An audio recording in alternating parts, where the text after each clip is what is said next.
Welcome back to another video, guys. We're out here in the boat, and before we get started, as always, make sure you hit that thumbs up button. Make sure you subscribe. Don't miss more to come. This boat is for sale.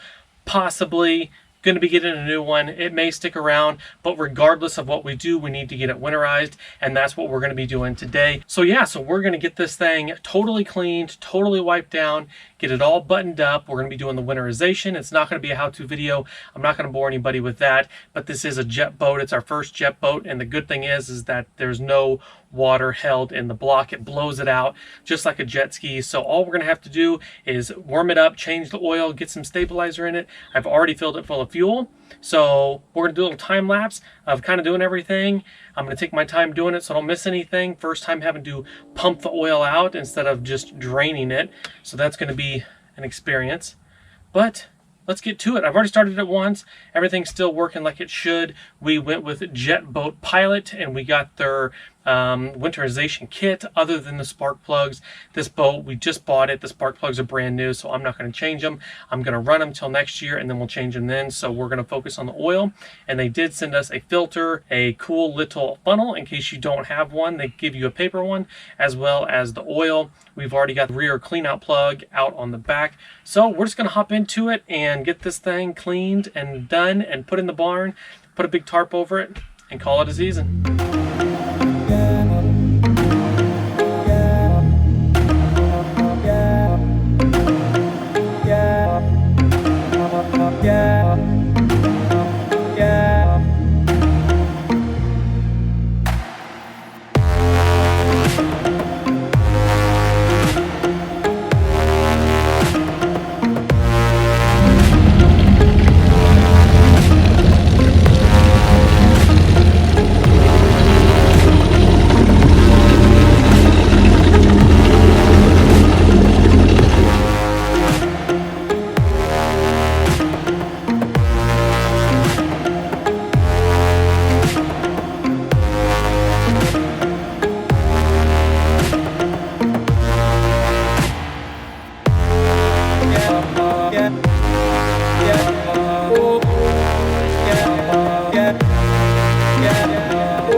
And that's it. We are done with the engine. That's the last time it's going to start until next April. We're going to get all this oil change stuff out. We did the Yamaha lube. We did the oil change. We did the filter. We got everything cleaned as you saw. We did just do a last engine start flush. So we pushed all the water that's in the system out. I did not want to bore anybody with the cleaning process, but we got the inside done. We got the outside done.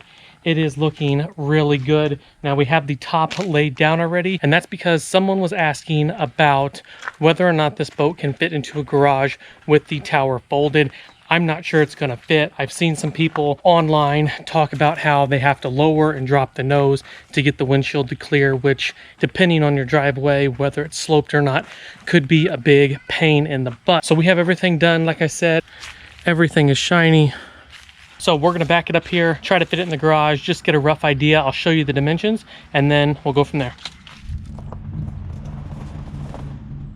Alrighty guys, so I measured everything up and I do not think this thing will go.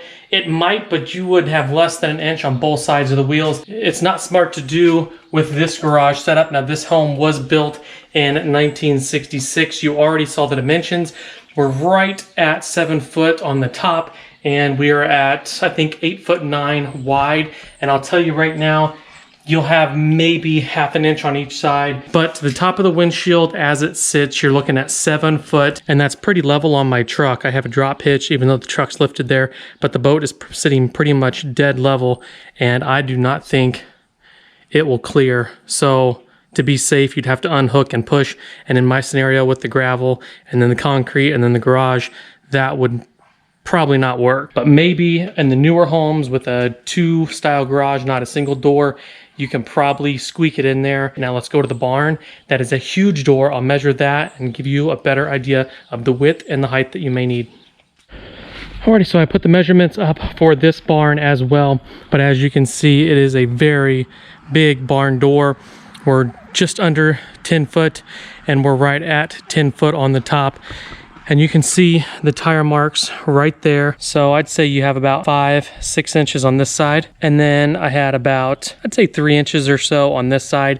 I have to keep it a little bit on this side because of that tractor. So we keep it a little bit to the left here, but she's in the barn for the very last time. We don't have a full cover yet. If we do keep this boat next year, I will be purchasing a full mooring cover to go on top of the cockpit cover, because being in the barn, the donkey's coming in and out, tractors coming in and out, we do get dust all along these edges and it just looks terrible. We want to keep it protected.